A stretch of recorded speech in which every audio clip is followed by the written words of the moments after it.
मेरे प्यारे परिवारजन, नमस्कार। मन की बात के अगस्त एपिसोड में आपका एक बार फिर बहुत बहुत स्वागत है। मुझे याद नहीं पड़ता कि कभी ऐसा हुआ हो कि सावन के महीने में दो दो बार मन की बात का कार्यक्रम हुआ, लेकिन इस बार ऐसा ही हो रहा है। सावन यानी महाशिव का महीना, उत्सव और उल्लास का महीना। चंद्रयान की सफलता ने उत्सव के इस माहौल को कई गुना बढ़ा दिया है। चंद्रयान को चंद्रमा पर पहुंचे 3 दिन से ज्यादा का समय हो रहा है। ये सफलता इतनी बड़ी है कि इसकी जितनी चर्चा की जाए वो कम है। जब आज आपसे बात कर रहा हूं तो एक पुरानी मेरी कविता की कुछ पंक्तियां याद आ रही हैं। आसमान में सिर उठाकर, घने बादलों को चीरकर, रोशनी का संकल्प ले, अभी तो सूरज उगा है। दृढ़ निश्चय के साथ चलकर, हर मुश्किल को पार कर, घोर अंधेरे को मिटाने, अभी तो सूरज उगा है। आसमान में सर उठाकर, घने बादलों को चीरकर, अभी तो सूरज उगा है। मेरे परिवारजन, 23 अगस्त को भारत ने और भारत के चंद्रयान ने ये साबित कर दिया है कि संकल्प के कुछ सूरज चांद पर भी उगते हैं। मिशन चंद्रयान नए भारत के उस स्पिरिट का प्रतीक बन गया है जो हर हाल में जीतना चाहता है और हर हाल में जीतना जानता भी है। साथियों, इस मिशन का एक पक्ष ऐसा भी रहा जिसकी आज मैं आप सबके साथ विशेष तौर पर चर्चा करना चाहता हूं। आपको याद होगा, इस बार मैंने लाल किले से कहा है कि हमें विमेन लेड डेवलपमेंट को राष्ट्रीय चरित्र के रूप में सशक्त करना है। जहां महिला शक्ति का सामर्थ्य जुड़ जाता है, वहां असंभव को भी संभव बनाया जा सकता है। भारत का मिशन चंद्रयान नारी शक्ति का भी जीवंत उदाहरण है। इस पूरे मिशन में अनेकों विमेन साइंटिस्ट और इंजीनियर्स सीधे तौर पर जुड़ी रही हैं। इन्होंने अलग अलग सिस्टम्स के प्रोजेक्ट डायरेक्टर, प्रोजेक्ट मैनेजर, ऐसी कई अहम जिम्मेदारियां संभाली हैं। भारत की बेटियां अब अनंत समझे जाने वाले अंतरिक्ष को भी चुनौती दे रही हैं। किसी देश की बेटियां जब इतनी आकांक्षी हो जाए तो उसे, उस देश को विकसित बनने से भला कौन रोक सकता है। साथियों, हमने इतनी ऊंची उड़ान इसलिए पूरी की है क्योंकि आज हमारे सपने भी बड़े हैं और हमारे प्रयास भी बड़े हैं। चंद्रयान 3 की सफलता में हमारे वैज्ञानिकों के साथ ही दूसरे सेक्टर्स की भी अहम भूमिका रही है। तमाम पार्ट्स और तकनीकी जरूरतों को पूरा करने में कितने ही देशवासियों ने योगदान दिया है। जब सबका प्रयास लगा तो सफलता भी मिली। यही चंद्रयान 3 की सबसे बड़ी सफलता है। मैं कामना करता हूं कि आगे भी हमारा स्पेस सेक्टर सबका प्रयास से ऐसी ही अनगिनत सफलताएं हासिल करेगा। मेरे परिवारजनों, सितंबर का महीना भारत के सामर्थ्य का साक्षी बनने जा रहा है। अगले महीने होने जा रही G20 लीडर समिट के लिए भारत पूरी तरह से तैयार है। इस आयोजन में भाग लेने के लिए 40 देशों के राष्ट्राध्यक्ष और अनेक ग्लोबल ऑर्गेनाइजेशंस राजधानी दिल्ली आ रहे हैं। G20 समिट के इतिहास में ये अब तक की सबसे बड़ी भागीदारी होगी। अपनी प्रेसिडेंसी के दौरान भारत ने G20 को और ज्यादा इंक्लूसिव फोरम बनाया है। भारत के निमंत्रण पर ही अफ्रीकन यूनियन भी G20 से जुड़ी और अफ्रीका के लोगों की आवाज दुनिया के इस अहम प्लेटफॉर्म तक पहुंची। साथियों, पिछले साल बाली में भारत को G20 की अध्यक्षता मिलने के बाद से अब तक इतना कुछ हुआ है जो हमें गर्व से भर देता है। दिल्ली में बड़े बड़े कार्यक्रमों की परंपरा से हटकर हम इसे देश के अलग अलग शहरों में ले गए। देश के 60 शहरों में इससे जुड़ी करीब करीब 200 बैठकों का आयोजन किया गया।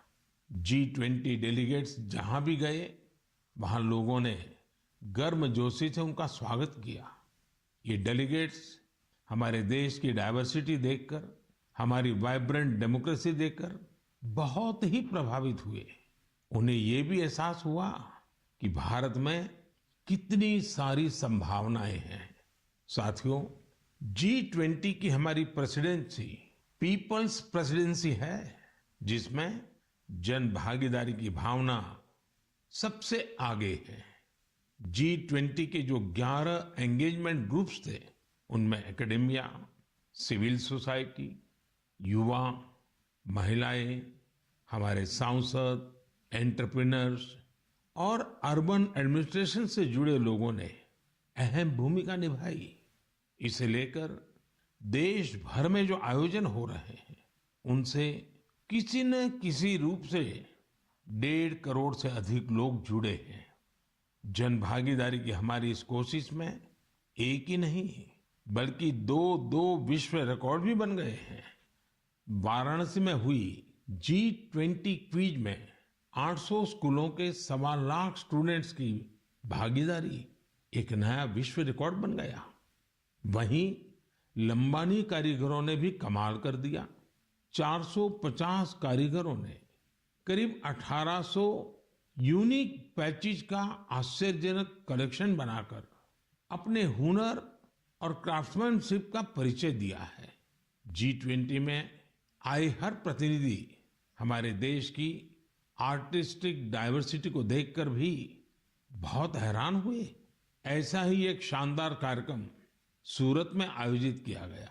वहां हुए साड़ी वॉकाथॉन में 15 राज्यों की 15,000 महिलाओं ने हिस्सा लिया। इस कार्यक्रम से सूरत की टेक्सटाइल इंडस्ट्री को तो बढ़ावा मिला ही, वोकल फॉर लोकल को भी बल मिला और लोकल के लिए ग्लोबल होने का रास्ता भी बना।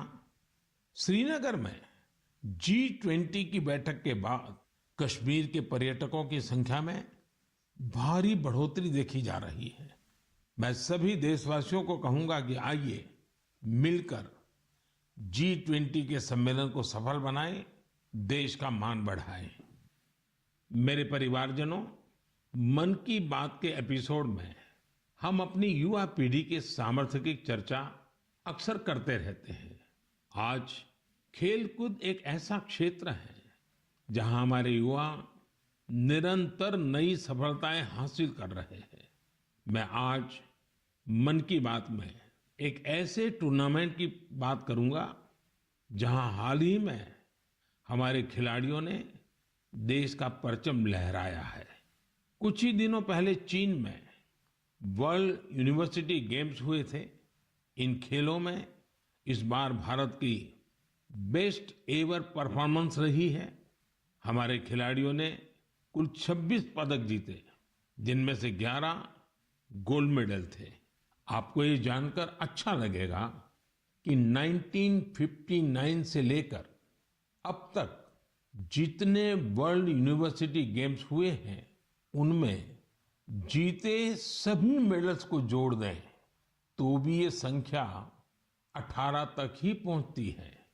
इतने दशकों में सिर्फ 18, जबकि इस बार हमारे खिलाड़ियों ने 26 मेडल जीत लिए। इसलिए वर्ल्ड यूनिवर्सिटी गेम्स में मेडल जीतने वाले कुछ युवा खिलाड़ी, विद्यार्थी इस समय फोन लाइन पर मेरे साथ जुड़े हुए हैं। मैं सबसे पहले इनके बारे में आपको बता दूं। यूपी की रहने वाली प्रगति ने आर्चरी में मेडल जीता है असम के रहने वाले अम्लान ने एथलेटिक्स में मेडल जीता है। यूपी की रहने वाली प्रियंका ने रेस वॉक में मेडल जीता है। महाराष्ट्र के रहने वाली अभिदन्या ने शूटिंग में मेडल जीता है। मेरे प्यारे युवा खिलाड़ियों, नमस्कार। नमस्ते सर। मुझे आपसे बात करके बहुत अच्छा लग रहा है। मैं सबसे पहले भारत की यूनिवर्सिटीज में से सिलेक्ट की गई टीम, आप लोगों ने जो भारत का नाम रोशन किया है, इसलिए मैं आप सबको बधाई देता हूं। आपने वर्ल्ड यूनिवर्सिटी गेम्स में अपने प्रदर्शन से हर देशवासी का सिर गर्व से ऊंचा कर दिया है। तो सबसे पहले तो मैं आपको बहुत बहुत बधाई देता हूं। प्रगति, मैं इस बातचीत की शुरुआत आपसे कर रहा हूं। आप सबसे पहले मुझे बताइए कि 2 मेडल जीतने के बाद आप जब यहाँ से गई, तब ये सोचा था क्या, और इतना बड़ा विजय प्राप्त किया तो महसूस क्या हो रहा है? तो बहुत प्राउड फील कर रही थी मैं। मुझे इतना अच्छा लग रहा था कि मैं अपने देश का झंडा इतना ऊंचा लहरा के आई हूँ कि एक बार तो ठीक है गोल्ड फाइट में पहुंचे थे, उसको लूज किया था तो रिग्रेट हो रहा था, पर दूसरी बार यही था दिमाग में कि अब कुछ हो जाए, ये इसको नीचे नहीं जाने देना है, इसको हर हाल में सबसे ऊंचा लहरा के ही आना है। जब हम फाइट को लास्ट में जीते थे तो वहीं पोडियम पे हम लोग ने बहुत अच्छे से सेलिब्रेट किया था। वो मोमेंट बहुत अच्छा था। इतना प्राउड फील हो रहा था कि मतलब हिसाब नहीं था उसका। प्रगति, आपको तो फिजिकली बहुत बड़े प्रॉब्लम आए थे, उसमें से आप उभर करके आई। ये अपने आप में देश के नौजवानों के लिए बड़ा इंस्पायरिंग है। क्या हुआ था आपको? 5 मई 2020 में मुझे सर ब्रेन हैमरेज हुआ था। मैं वेंटिलेटर पे थी। कुछ कंफर्मेशन नहीं थी कि मैं बचूंगी कि नहीं, और बची तो कैसे बचूंगी, बट इतना था कि हाँ, मुझे अंदर से हिम्मत थी कि मैंने जाना है, वापस ग्राउंड पे खड़े होना है, एरो चलाने हैं। मेरे को मेरी जिंदगी बचाई है तो सबसे बड़ा हाथ भगवान का, उसके बाद डॉक्टर का, फिर आर्चरी का। हमारे साथ अम्लान भी है। अम्लान, जरा बताइए, आपकी एथलेटिक के प्रति इतनी ज्यादा रुचि कैसे डेवलप की? जी नमस्कार सर। नमस्कार, नमस्कार। सर एथलेटिक्स के प्रति तो पहले उतनी रुचि नहीं थी, पहले हम फुटबॉल में थे ज़्यादा। बट जैसे जैसे मेरे भाई का एक दोस्त है तो उन्होंने मेरे को बोला कि अमलान तुम्हें एथलेटिक्स में कंपटीशन में जाना चाहिए। तो मैंने सोचा चलो ठीक है। तो पहला जब मैंने स्टेट मीट खेला तो मैं हार गया उसमें। तो वो हार मुझे अच्छी नहीं लगी, तो ऐसे करते करते मैं एथलेटिक्स में आ गया। फिर ऐसे ही धीरे धीरे अभी मजा आने लग रहा है, तो ऐसे ही मेरा रुचि बढ़ गया। अम्लान, जरा बताइए, ज्यादातर प्रैक्टिस कहाँ की? ज्यादातर मैंने हैदराबाद में प्रैक्टिस की है, साई रेड्डी सर के अंडर। फिर उसके बाद में भुवनेश्वर में शिफ्ट हो गया, तो उधर से मेरा प्रोफेशनली स्टार्ट हुआ सर। अच्छा, हमारे साथ प्रियंका भी है। प्रियंका, आप 20 किलोमीटर रेस वॉक टीम का हिस्सा थी। सारा देश आज आपको सुन रहा है और वे इस स्पोर्ट्स के बारे में जानना चाहते हैं। आप ये बताइए कि इसके लिए किस तरह की स्किल की जरूरत होती है, और आपकी कैरियर कहाँ कहाँ से कहाँ पहुंची?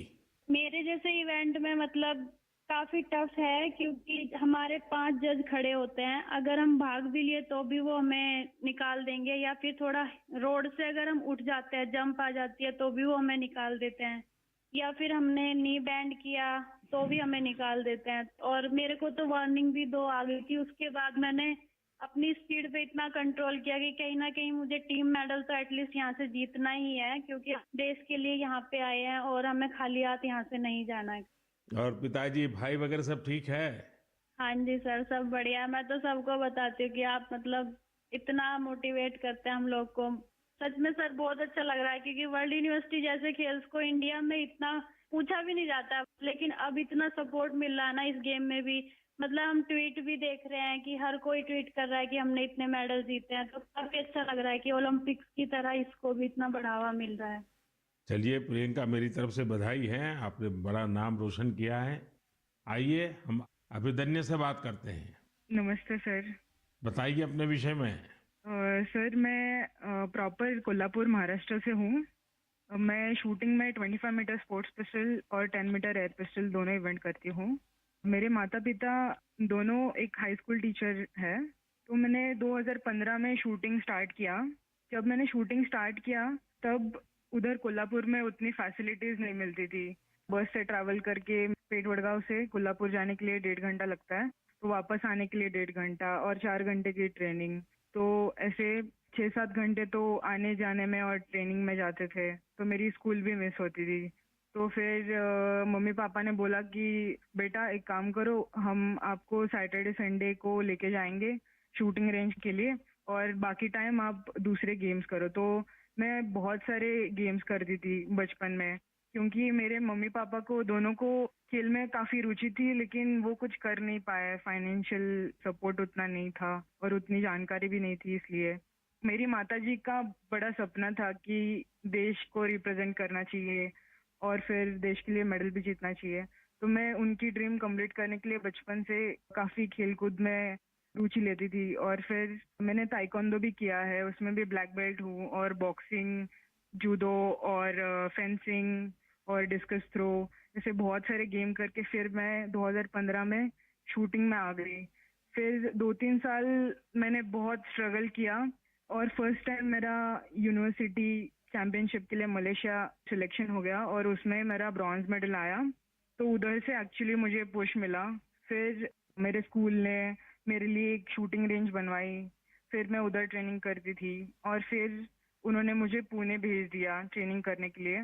तो यहाँ पे गगन नारंग स्पोर्ट्स फाउंडेशन है, गन फॉर ग्लोरी, तो मैं उसी के अंडर ट्रेनिंग कर रही हूँ अभी।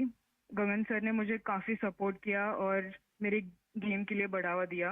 अच्छा, आप चारों में से कुछ कहना चाहते हो तो मैं सुनना चाहूंगा। प्रगति हो, अम्लान हो, प्रियंका हो, अभिदन्या हो, आप सब मेरे साथ जुड़े हुए हैं, तो कुछ कहना चाहते हैं तो मैं जरूर सुनूंगा। सर मेरा एक सवाल है सर, जी।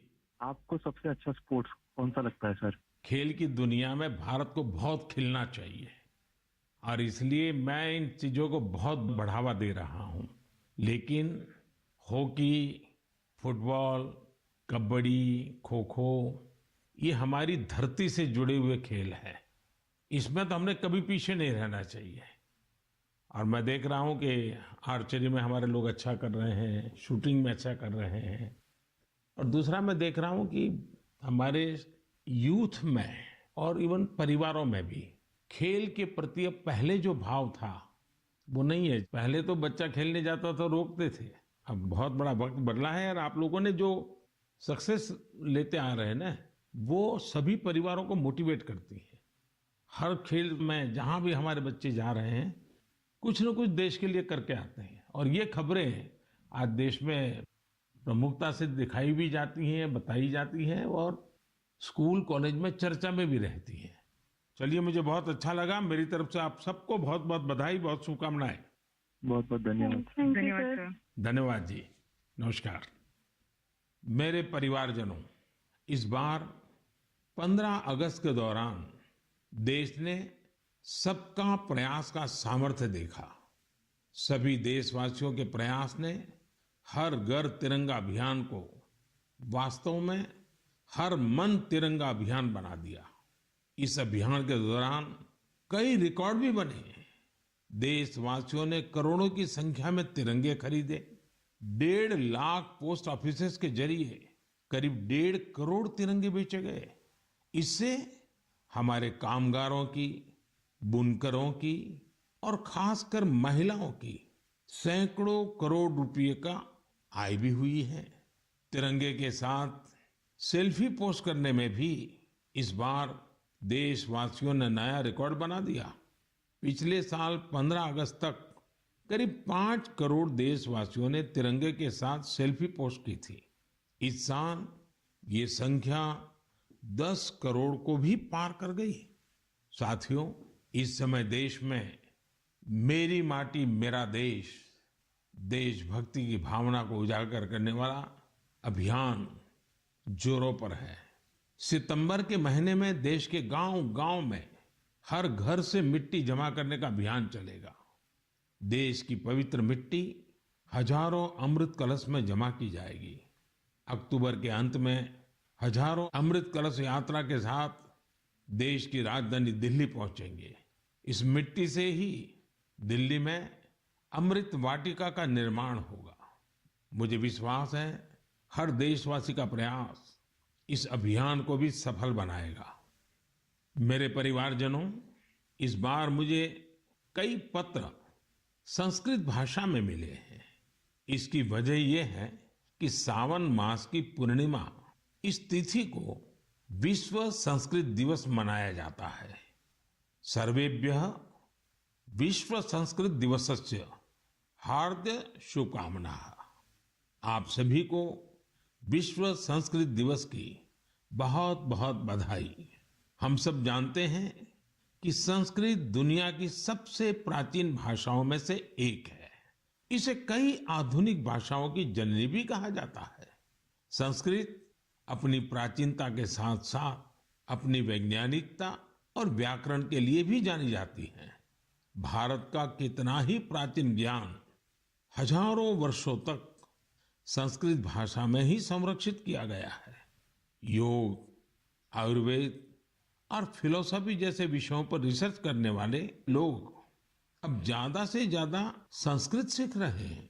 कई संस्थान भी इस दिशा में बहुत अच्छा काम कर रहे हैं, जैसे कि Sanskrit promotion foundation, Sanskrit for योग, संस्कृत फॉर आयुर्वेद और संस्कृत फॉर बुद्धिज्म जैसे कई कोर्सेज करवाता है। संस्कृत भारती लोगों को संस्कृत सिखाने का अभियान चलाती है। इसमें आप 10 दिन के संस्कृत संभाषण शिविर में भाग ले सकते हैं। मुझे खुशी है कि आज लोगों में संस्कृत को लेकर जागरूकता और गर्व का भाव बढ़ा है। इसके पीछे बीते वर्षों में देश का विशेष योगदान भी है। जैसे 3 संस्कृत डीम्ड यूनिवर्सिटीज को 2020 में सेंट्रल यूनिवर्सिटीज बनाया गया। अलग अलग शहरों में संस्कृत विश्वविद्यालयों के कई कॉलेज और संस्थान भी चल रहे हैं। आईआईटीज और आईआईएम्स जैसे संस्थानों में संस्कृत केंद्र काफी पॉपुलर हो रहे हैं। साथियों, अक्सर आपने एक बात जरूर अनुभव की होगी, जड़ों से जुड़ने की, हमारी संस्कृति से जुड़ने की। हमारी परंपरा का बहुत बड़ा सशक्त माध्यम होती है हमारी मातृभाषा। जब हम अपनी मातृभाषा से जुड़ते हैं तो हम सहज रूप से अपनी संस्कृति से जुड़ जाते हैं, अपने संस्कारों से जुड़ जाते हैं, अपनी परंपरा से जुड़ जाते हैं, अपने चीर पुरातन भव्य वैभव से जुड़ जाते हैं। ऐसे ही भारत की एक और मातृभाषा है, गौरवशाली तेलुगु भाषा। 29 अगस्त तेलुगु दिवस मनाया जाएगा।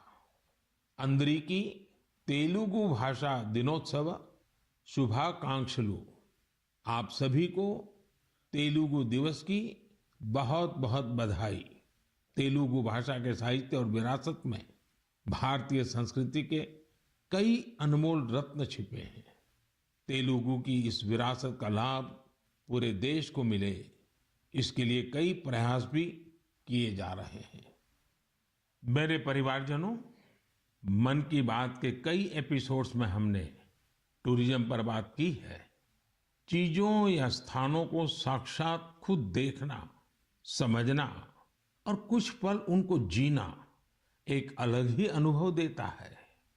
कोई समंदर का कितना ही वर्णन कर दे, लेकिन हम समंदर को देखे बिना उसकी विशालता महसूस नहीं कर सकते। कोई हिमालय का कितना ही बखान कर दे, लेकिन हम हिमालय को देखे बिना उसकी सुंदरता का आकलन नहीं कर सकते।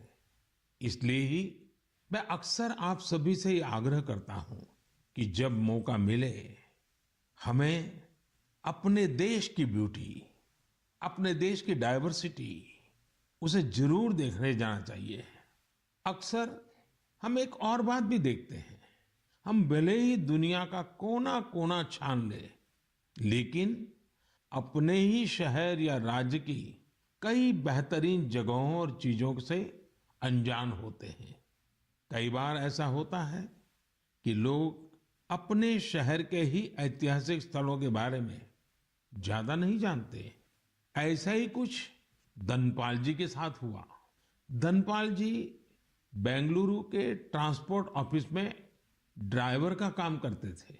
करीब 17 साल पहले उन्हें साइट सीइंग विंग में जिम्मेदारी मिली थी। इसे अब लोग बेंगलुरु दर्शिनी के नाम से जानते हैं। धनपाल जी पर्यटकों को शहर के अलग-अलग पर्यटन स्थलों पर ले जाया करते थे। ऐसी ही एक ट्रिप पर किसी टूरिस्ट ने उनसे पूछ लिया, बेंगलुरु में टैंक को सेंकी टैंक क्यों कहा जाता है? उन्हें बहुत ही खराब लगा कि उन्हें इसका जवाब पता नहीं था। ऐसे में उन्होंने खुद की जानकारी बढ़ाने पर फोकस किया। अपनी विरासत को जानने के इस जुनून में उन्हें अनेक पत्थर और शिलालेख मिले। इस काम में धनपाल जी का मन ऐसा रमा कि उन्होंने एपिग्राफी यानी शिलालेखों से जुड़े विषय में डिप्लोमा भी कर लिया। हालांकि अब वे रिटायर्ड हो चुके हैं, लेकिन बेंगलुरु के इतिहास खंगालने का उनका शौक अब भी बरकरार है। साथियों, मुझे ब्रायन डी खारप्रन के बारे में बताते हुए बेहद खुशी हो रही है। ये मेघालय के रहने वाले हैं और उनकी स्पेलियोलॉजी में गजब की दिलचस्पी है। सरल भाषा में कहा जाए तो इसका मतलब है गुफाओं का अध्ययन। वर्षों पहले उनमें यह इंटरेस्ट तब जगा जब उन्होंने कई स्टोरी बुक्स पढ़ी। 1964 में उन्होंने एक स्कूली छात्र के रूप में अपना पहला एक्सप्लोरेशन किया। 1990 में उन्होंने अपने दोस्त के साथ मिलकर एक एसोसिएशन की स्थापना की और इसके जरिए मेघालय की अनजान गुफाओं के बारे में पता लगाना शुरू किया। देखते ही देखते उन्होंने अपनी टीम के साथ मेघालय की 1700 से ज्यादा गुफाओं की खोज कर डाली और राज्य को वर्ल्ड केव मैप पर ला दिया। भारत की सबसे लंबी और गहरी गुफाओं में से कुछ मेघालय में मौजूद है। ब्रायन जी और उनकी टीम ने केव फौना यानी गुफा के उन जीव जंतुओं को भी डॉक्यूमेंट किया है जो दुनिया में और कहीं नहीं पाए जाते हैं। मैं इस पूरी टीम के प्रयासों की सराहना करता हूं। साथ ही मेरा ये आग्रह भी है कि आप मेघालय की गुफाओं में घूमने का प्लान जरूर बनाएं। मेरे परिवारजनों, आप सभी जानते हैं कि डेयरी सेक्टर हमारे देश के सबसे इम्पोर्टेंट सेक्टर में से एक है। हमारी माताओं और बहनों के जीवन में बड़ा परिवर्तन लाने में तो इसकी बहुत अहम भूमिका रही है। कुछ ही दिनों पहले मुझे गुजरात की बनास डेयरी के एक इंटरेस्टिंग इनिशिएटिव के बारे में जानकारी मिली। बनास डेयरी एशिया की सबसे बड़ी डेयरी मानी जाती है। यहाँ हर रोज औसतन 75 लाख लीटर दूध प्रोसेस किया जाता है। इसके बाद इसे दूसरे राज्यों में भी भेजा जाता है। दूसरे राज्यों में यहाँ के दूध की समय पर डिलीवरी हो, इसके लिए अभी तक टैंकर या फिर मिल्क ट्रेनों का सहारा लिया जाता था। लेकिन इसमें भी चुनौतियां कम नहीं थी। एक तो यह कि लोडिंग और अनलोडिंग में समय बहुत लगता था और कई बार इसमें दूध भी खराब हो जाता था। इस समस्या को दूर करने के लिए भारतीय रेलवे ने एक नया प्रयोग किया। रेलवे ने पालनपुर से न्यू रेवाड़ी तक ट्रक ऑन ट्रैक की सुविधा शुरू की। इसमें दूध के ट्रकों को सीधे ट्रेन पर चढ़ा दिया जाता है, यानी ट्रांसपोर्टेशन की बहुत बड़ी दिक्कत इससे दूर हुई है। ट्रक ऑन ट्रैक सुविधा के नतीजे बहुत संतोष देने वाले रहे हैं। पहले जिस दूध को पहुंचाने में 30 घंटे लग जाते थे, वो अब आधे से भी कम समय में पहुंच रहा है। इससे जहां ईंधन से होने वाला प्रदूषण रुका है, वहीं ईंधन का खर्च भी बच रहा है। इससे बहुत बड़ा लाभ ट्रकों के ड्राइवरों को भी हुआ है। उनका जीवन आसान बना है।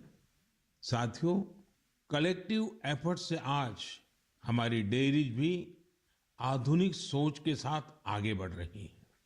बनास डेयरी ने पर्यावरण संरक्षण की दिशा में भी किस तरह से कदम आगे बढ़ाया है, इसका पता सीड बॉल वृक्षारोपण अभियान से चलता है। वाराणसी मिल्क यूनियन हमारे डेयरी फार्मर्स की आय बढ़ाने के लिए मैन्योर मैनेजमेंट पर काम कर रही है। केरला की मलाबार मिल्क यूनियन डेयरी का प्रयास भी बेहद अनूठा है। ये पशुओं की बीमारियों के इलाज के लिए आयुर्वेदिक मेडिसिन विकसित करने में जुटी है।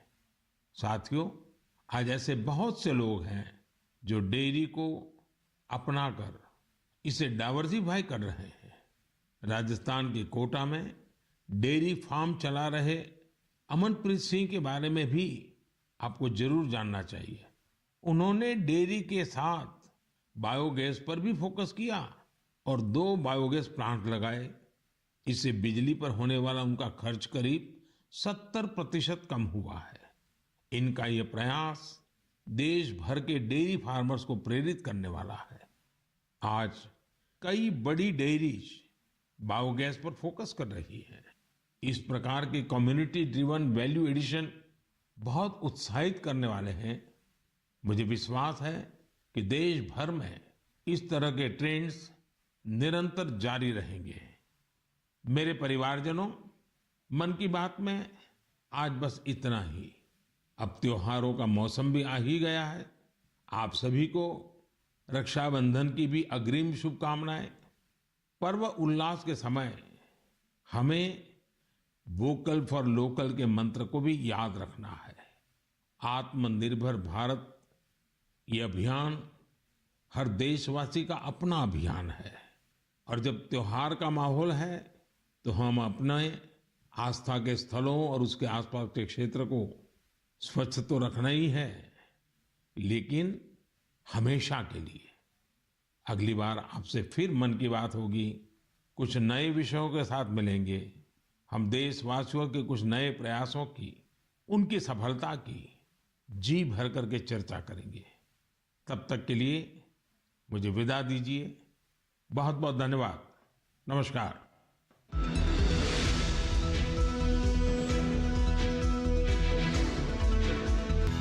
मन की बात के प्रादेशिक भाषाओं में अनुवाद का पुनः प्रसारण आप सुन सकते हैं रात 8 बजे आकाशवाणी और दूरदर्शन के सभी प्रादेशिक चैनलों पर। 20,000 10